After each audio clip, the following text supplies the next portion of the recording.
Ámbito de los contratos de los hidrocarburos. ¿Cuáles son sus fases de los contratos? Los contratos generalmente tienen dos fases, que es la fase de exploración y la fase de explotación.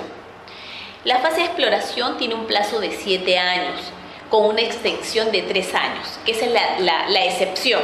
Y esta fase está dividida en periodos, y cada periodo tiene un programa, es decir, ese programa tiene obligaciones que cumplir, y si no las cumple se ejecuta una carta fianza y se termina el contrato. O sea, cada periodo, si termina un periodo, pasa al segundo, y así el tercero, el cuarto, el quinto, hasta que descubre de repente hidrocarburos y pasa a una segunda etapa, que es la etapa de la fase de explotación.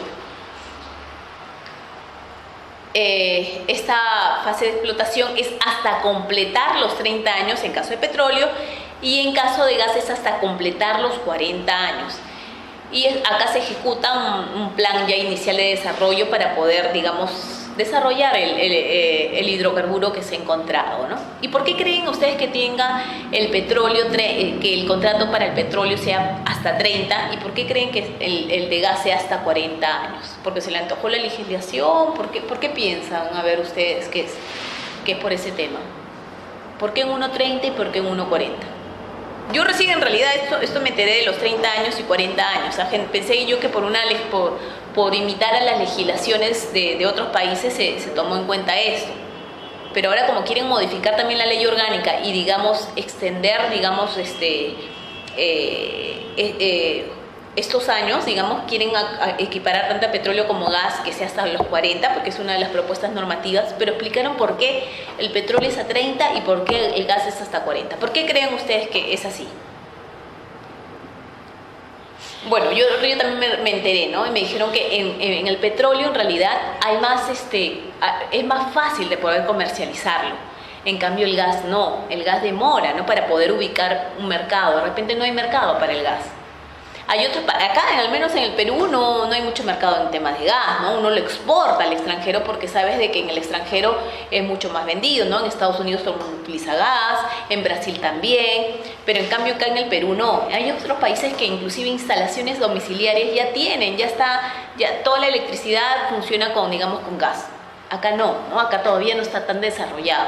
Entonces el mercado demora mucho más en el tema del gas. Por eso que les das más tiempo en sus contratos hasta completar, dice 40 años en caso de gas, y en petróleo porque es mucho más fácil y se le da hasta completar los 30 años. Una pregunta, ¿es hasta completar los 40? Sí, no se suma. Incluyendo la exploración. Incluyendo la exploración. O sea, digamos, si fueran unos 7 o amplió 3, 10... Sí, igual, se resta la explotación. 10 y 20. Exacto, así es. No es que yo le sume, ¿no?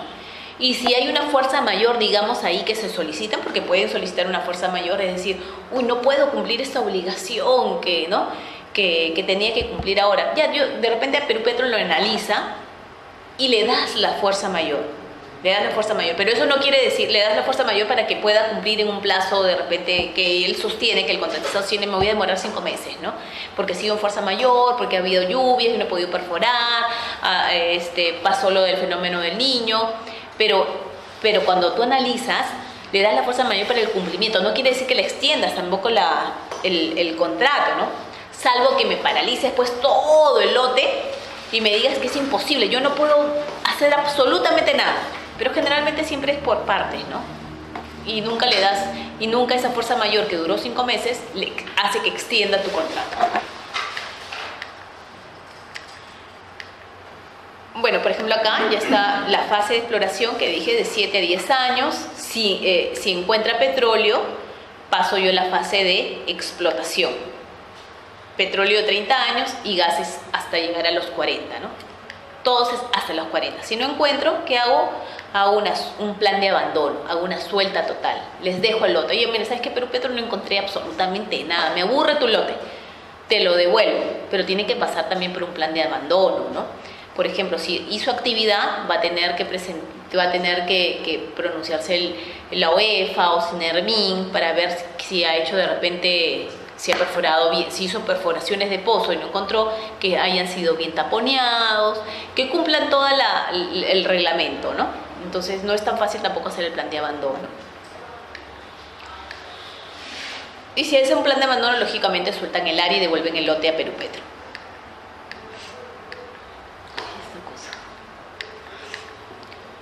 Generalmente, ¿dónde está el petróleo, no? El único método seguro para ubicarla son las perforaciones exploratorias,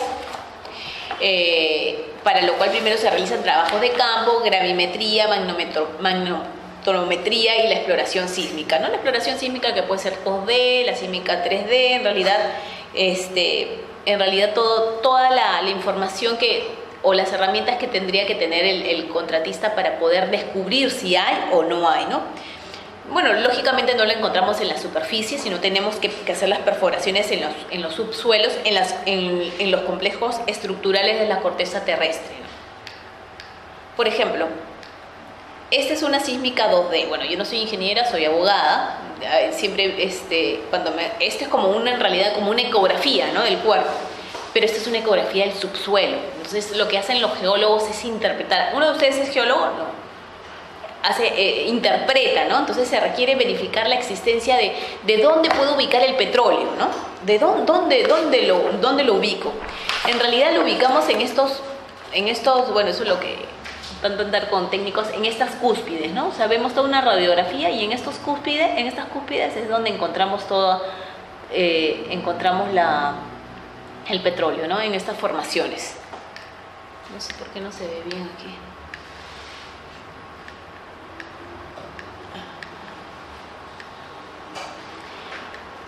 Dentro de este esquema, no sé por qué no sale. Ay, no sé qué pasa. Debería acá salir un mapa, pero no sale mi mapa de las cuencas sedimentarias, que son 18 cuencas que tiene el Perú, en la cual encuentras toda la parte, digamos, de cómo está diseñado el tema de los hidrocarburos, ¿no? Dónde podrías encontrar, cómo está dividido. Bueno, tenemos también dentro de los contratos un periodo que es el periodo de retención, ¿no? El periodo de retención es en caso que el contratista, durante su fase de exploración, realice un descubrimiento de hidrocarburos durante la fase, digamos, de exploración que no fuese comercial, y solo por razones de transporte podría solicitar un periodo a Perupetro, un periodo de retención con el propósito de hacer factible el transporte de producción. Es decir, le pido un corte a Perupetro. Oye, Perupetro, hay un descubrimiento de hidrocarburos, pero ¿sabes qué? No tengo el transporte adecuado, y yo necesito un tiempo y te solicito a ti, Perupetro, que me des una retención. Y Perupetro le tiene que hacer, si cumple con los requisitos, tiene que aceptar, digamos, la retención, ¿no? Y tiene que cumplir, digamos, con estas condiciones, ¿no? Que los volúmenes de hidrocarburos descubiertos son insuficientes para garantizar la construcción del ducto principal, es decir, no tiene suficientes hidrocarburos. Ha hecho un descubrimiento, pero no es lo suficiente. Entonces le tiene que tener un plazo el contratista para fomentar más, ¿no? Que el conjunto de ese descubrimientos de áreas contiguas más la del contratista son insuficientes para garantizar la construcción del ducto principal, y que el contratista demuestre sobre una base económica que los hidrocarburos descubiertos no pueden ser transportados para su comercialización por ningún medio de transporte. Aquí, dentro del periodo de retención, también, como hemos hablado, para los hidrocarburos son 5 años, y para gas, en caso de que no haya mercado, le das 10 años. O sea, ahí Perupetro le da, oye, ¿sabes qué? Si tú no efectivamente has hecho tu descubrimiento de gas, como el gas no es, como dije yo, hay un problema del tema de mercado, yo le tengo que otorgar a él 10 años de periodo de retención, mientras que en el petróleo le otorgo 5 años, ¿no?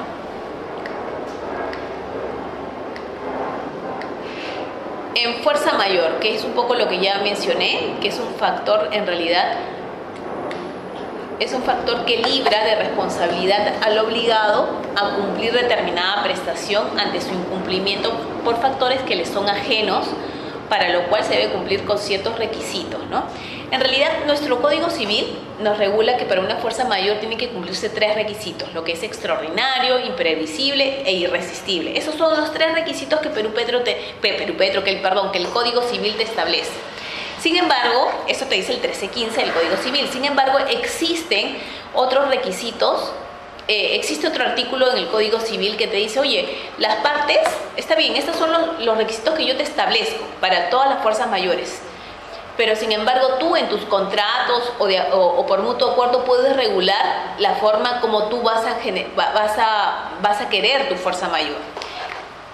Y ese artículo es el artículo 1356 del Código Civil, que dice que regula que las disposiciones sobre contratos son supletorias de la voluntad de las partes, salvo que sean imperativas. Y es por eso que Perú Petro ha convenido establecer un alcance distinto a lo regulado para el Código Civil. Mientras que el Código Civil te dice, oye, para el caso fortuito, fuerza mayor, tiene que pasar 3 requisitos: irresistible, imprevisible y extraordinario.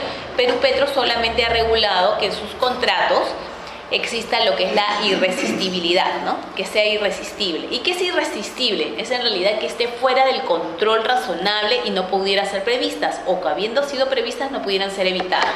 Es decir, por ejemplo, por más esfuerzo que el contratista haga, ese hecho no lo puede cumplir. Ha hecho todos los medios posibles, pero imposible, no puede cumplirlo. Por ejemplo, que diga el fenómeno del Niño, ¿no? Hubo las inundaciones, todo lo que se produjo.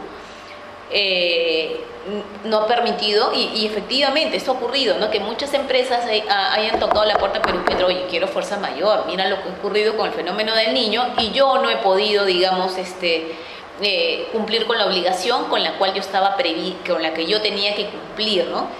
Y no me ejecutes ni una carta fianza, sino que yo te estoy solicitando, Perú Petro, que me otorgues la fuerza mayor. Yo no puedo cumplir con la obligación que tengo en mi contrato. Entonces Perú Petro ha tenido que evaluar y ha tenido que otorgar. Y muchos de los contratistas han venido a solicitar eso, ¿no? Fuerza mayor por el tema del fenómeno del Niño, por las inundaciones que hace poco han pasado, ¿no?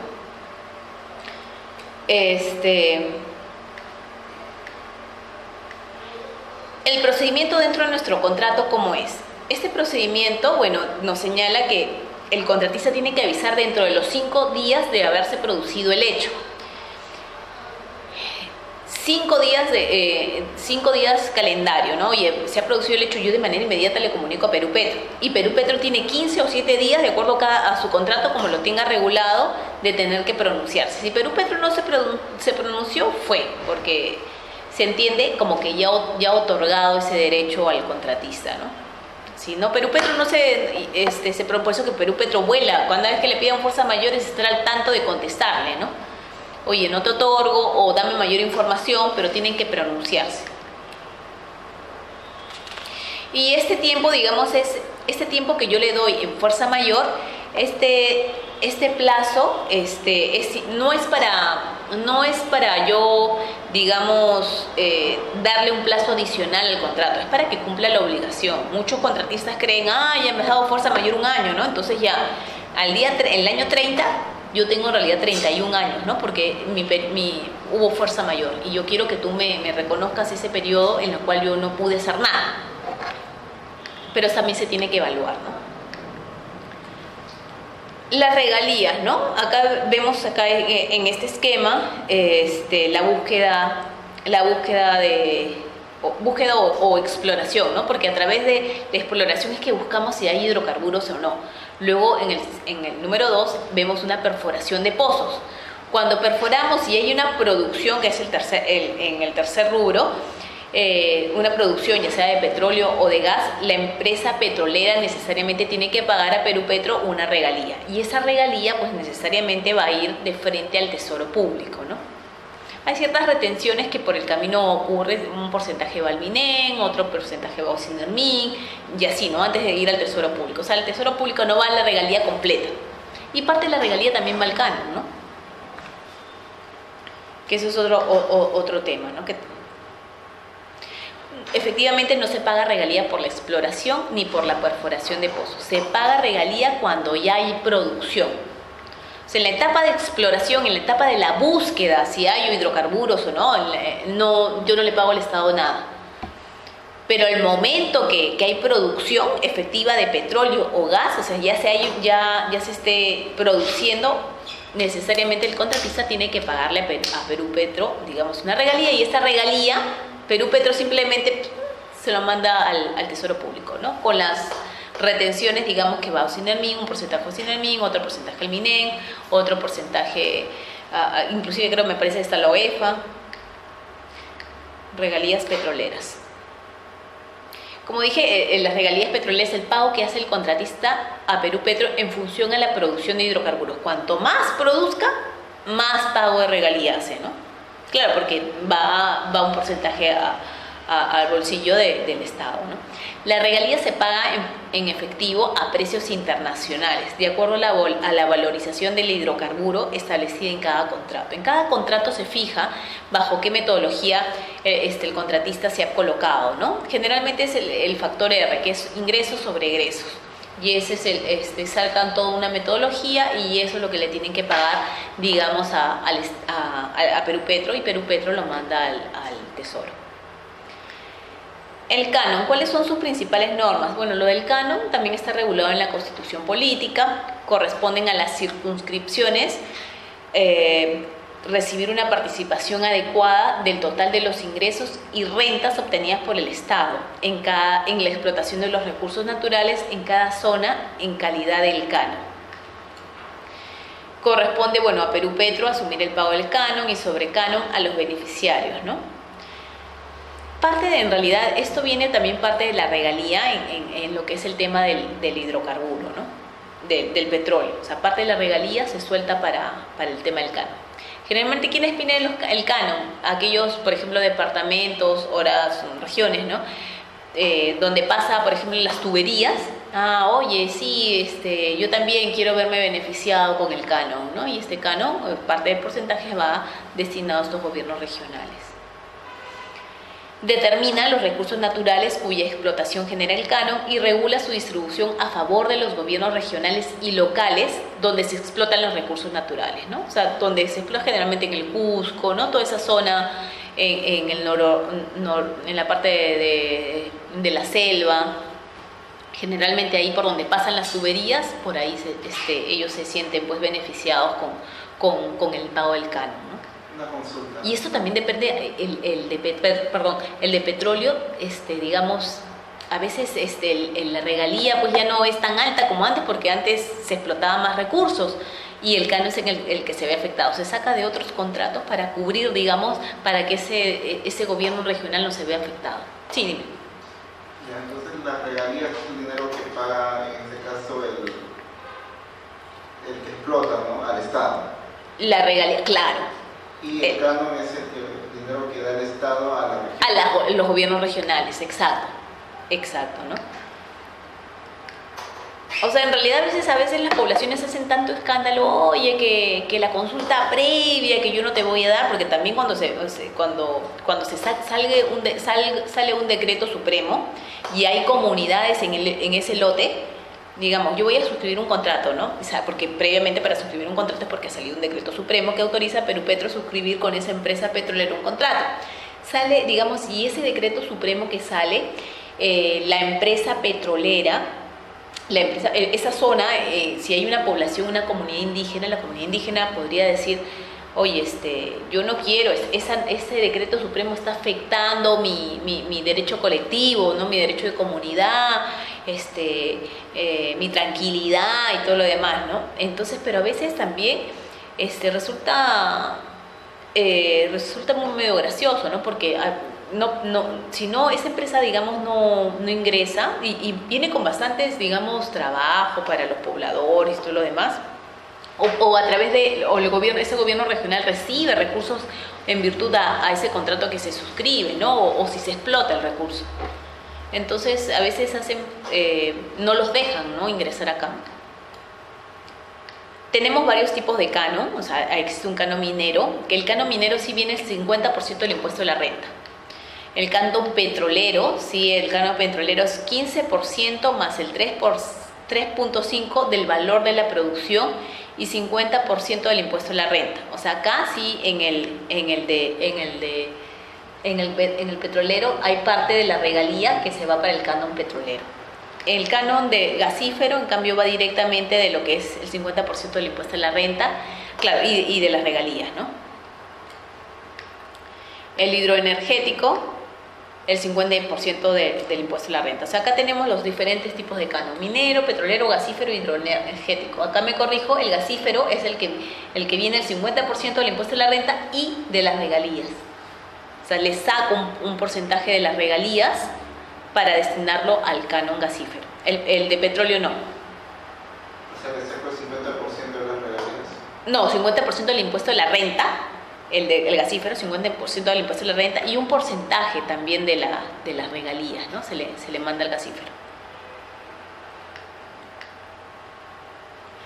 También existen acá funciones ante discrepancias contractuales que podría generar Perú Petro, ¿no? ¿Cuáles son esas funciones ante las discrepancias contractuales? Es decir, a veces también el contratista señala, oye, yo no estoy de acuerdo con lo que tú dices, Perú Petro, y Perú Petro tampoco estoy de acuerdo con lo que tú dices, ¿no?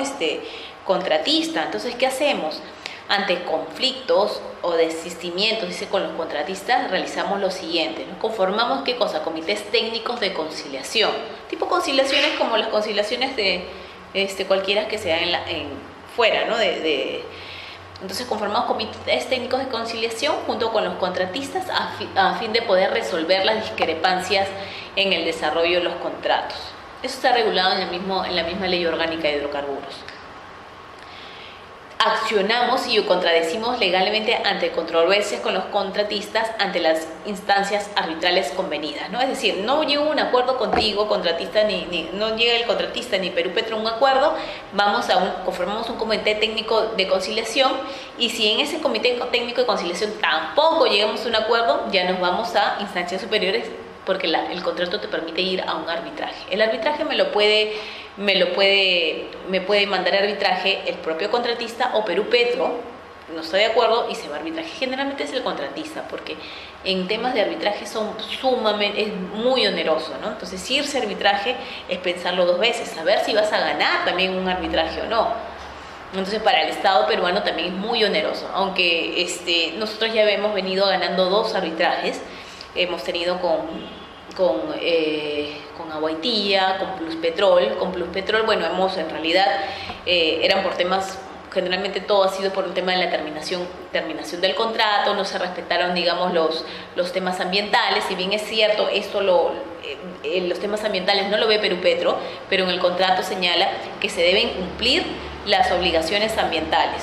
Entonces, como no se han cumplido esas obligaciones ambientales, y ellos no quieren cumplir con los estándares técnicos de calidad, ¿no? Que el Estado sacó después de cambiaron las normas ambientales y Plus Petrol no las cumplió, nos fuimos a arbitraje. Al final salió el laudo arbitral, digamos, señalando de que sí, efectivamente, Perú Petro tiene razón. Sin embargo, hay que esperar lo que la autoridad ambiental determine. Si la autoridad ambiental determina, la OEFA determina que efectivamente hay temas ambientales que verse, Plus Petrol va a tener, digamos, que asumir toda esa responsabilidad ambiental, ¿no? Que son millones y millones que tiene que pagar para poder remediar toda esa zona.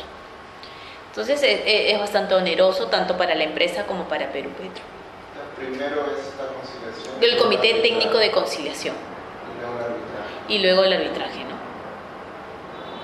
Si no llegas a un acuerdo, generalmente pueden llegar a un acuerdo, porque también a la empresa le interesa resolverlo ahí y no hizo un arbitraje. Sobre todo hay muchas empresas pequeñas acá, ¿no? Que han venido a suscribir contratos con Perú Petro.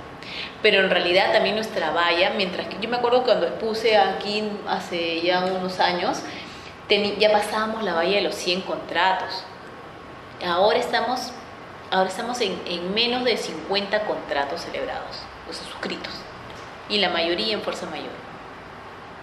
O sea, es bastante penoso, ¿no? Porque también es un ingreso para el Estado tener estos tipos de contratos. Pero imagínate, de los 100 contratos, 50 de los 100 contratos que yo cuando expuse aquí, ya pasábamos esa valla. Y ahora, mire, exponer y decir que actualmente tenemos 50 contratos suscritos.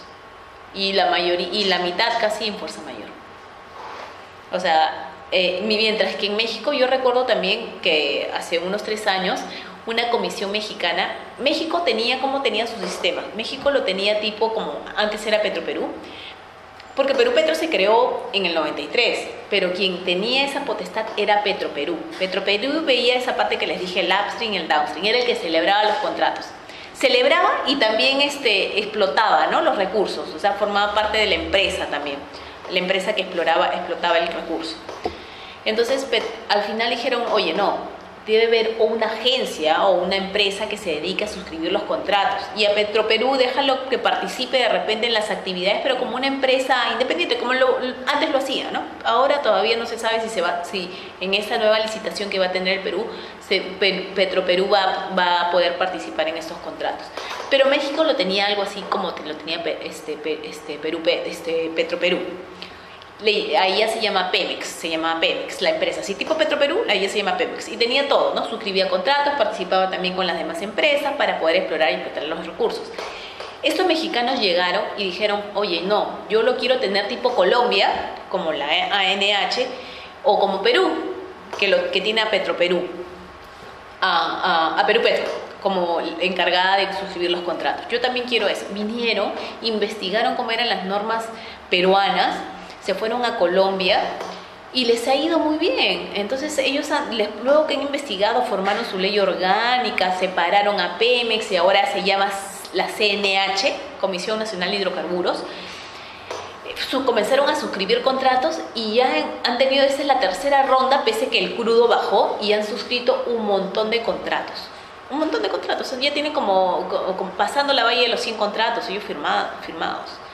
Y ellos dicen que gracias a nosotros, a la experiencia que tuvo aquí, que tuvo en Colombia, se llevó todo el know-how y digamos a ellos les ha ido súper bien, ¿no?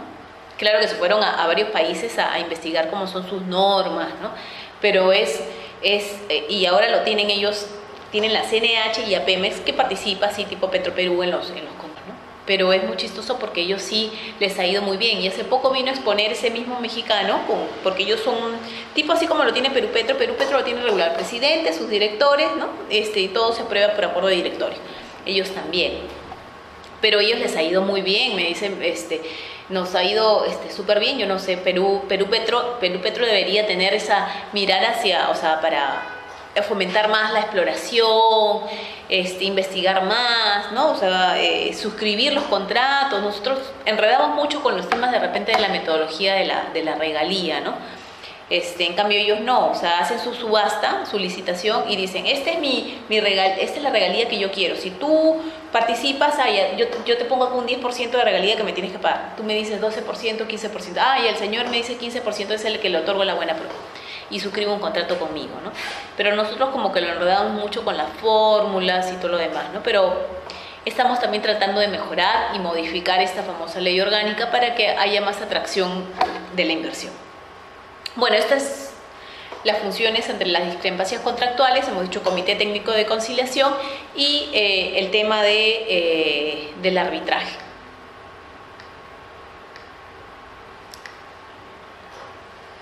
¿Cuáles son algunas de las funciones de Perú Petro? Bueno, realizar eventos presenciales para facilitar la participación ciudadana en caso de la negociación o concurso para la adjudicación de un lote petrolero, donde se informará la lista de los contratos de negociación o concurso, mapa de lotes, empresa interesada, criterios para su selección, información de proyectos.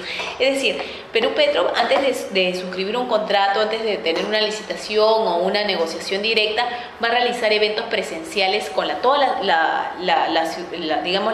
ciudadanía, ¿no? De esa zona. Va a participar, va a decir, oye, por si acaso, acá va a haber un lote petrolero, va a haber una empresa que va a venir acá a suscribir. Tiene que hacer toda una participación con la gente de ahí, del sector. Ya esta función ya no la tiene, que era la de conducir el proceso de consulta previa. Antes Perú Petro la tenía. Ahora ya no.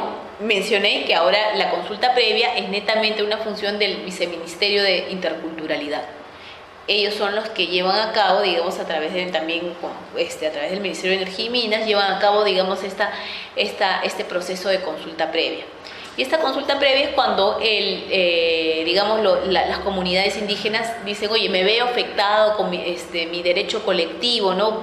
Frente a este contrato que va a suscribir Perú Petro. Entonces se tiene que hacer toda una consulta previa y llegar a acuerdos con las comunidades. Y a veces es bastante difícil, ¿no? Inclusive todo el tema de la consulta previa ya estaba regulada años anteriores, porque nosotros con el convenio 169, que ya estaba regulado desde ahí, sino que nunca se reglamentó. Entonces nosotros antes no hacíamos consulta previa y pasaron los años y cuando se quiere reglamentar esto, comenzaron a saltar las comunidades. Y nosotros tenemos contratos antiguos y las comunidades dicen, oye, se quieren tirar varios contratos ahora al piso, ¿no? Porque dicen, oye, el contrato del lote tal no pasó consulta previa. Bueno, el sustento de Perú Petro, del Estado peruano, está diciendo, oye, no hemos firmado porque no estaba reglamentado. No estaría reglamentado, no, pero sí existía un convenio suscrito años atrás, que es el convenio del 169. Entonces tú respeta el convenio 169 y haz tu consulta previa. O sea, yo no quiero que haya contrato. Entonces, y así se van a caer varios contratos si es que ahorita todavía están en proceso. Vamos a ver cómo se pronuncia, qué resultados hay, porque si no también sería un problema bastante trágico, ¿no? Importancia de la contratación, bueno, generar en realidad, ¿cuál es la importancia de la contratación? Empecemos por abajo, ¿no? Es generar proyectos de exploración sobre los lotes que tiene Perú Petro, promocionar y negociar, supervisar y comercializar, ¿no? Eso es lo que se busca, ¿no? Sobre todo la parte más importante, que es el poder explorar. ¿Por qué poder explorar? Porque es la única manera de saber si tenemos petróleo o gas, si somos un país hidrocarburífero o no. No sabemos, porque no tenemos muy poca información. Y nuestra meta es tener la información necesaria para poder enamorar a todos los inversionistas y que vengan acá a suscribir contratos con Perú Petro. Mira, actualmente, eso es lo que señalaba, tenemos 50 contratos y antes la tablita estaba en 100 contratos.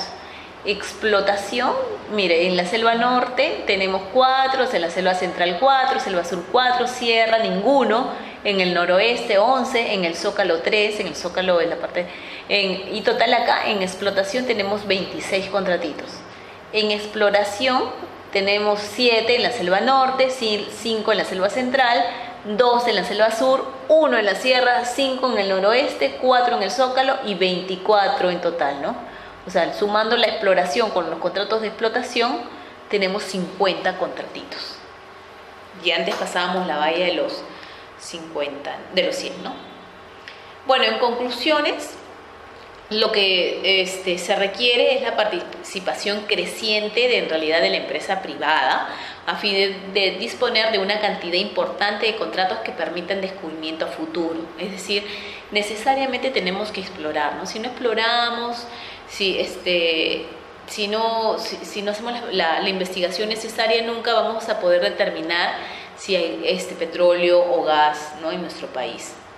Y esto, por ejemplo, lo del gas de Camisea fue también así, a través de investigaciones, ¿no? Shell se fue, digamos, y cuando se va, viene otra empresa a suscribir un contrato con Perú y al final fue toda esta, digamos, estas empresas que se juntaron y al final tienen suscrito el lote 88 y les fue muy bien, ¿no? Que es el consorcio de Camisea, que le llaman, ¿no? Este consorcio de Camiseas que suscribió el contrato con Perú Petro les fue muy bien, igual en el lote 56, que es un lote en la cual hay descubrimiento de gas, ¿no? La exploración petrolera es la base para el mantenimiento de la industria y el desarrollo del país.